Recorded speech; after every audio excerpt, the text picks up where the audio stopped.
Welcome back to another video, and in this video I will show you how you can create a horizontal navigation bar and also a vertical navigation bar.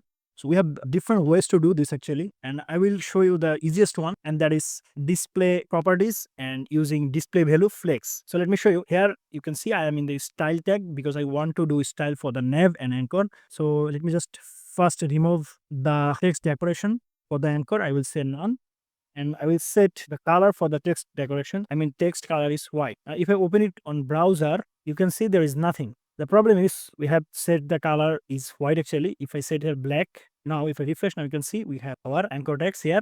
And let's say for now it's white, and I want to set nav, let's say background color gray.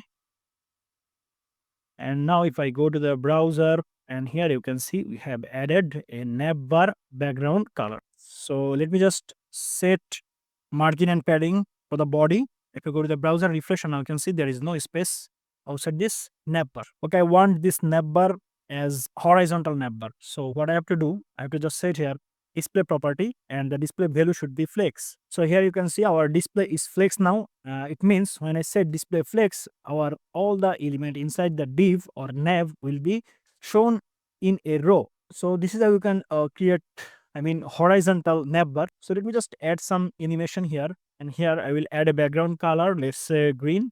If I refresh now, when I hover on it, you can see it changing the background color, and you can add padding on left. Let's say I want to add padding left of 10 pixel. If I refresh, now you can see I want to actually add padding left and padding right here 10 pixel. If I refresh, now we can see we have added a nice horizontal navbar here. So if now you want to show this navbar as vertically, you just have to say one more thing here in the navbar. I mean for the nav style, under the display flex, you just have to give the direction. As I said that when I say display flex, it takes all the elements in horizontally, right? I mean in a row horizontally. But when I set the direction or direction, whatever you say, let's say flex direction here. When I set it column, now it will take all the element as column. So you just have to write these two line actually if you want to add your navbar as column, I mean vertically or horizontally. For the horizontally, you just have to set the flex direction to row, and for the vertically, you just have to set the flex direction to column. That's it. It's super easy, right? So I hope you understand well. So thanks for watching.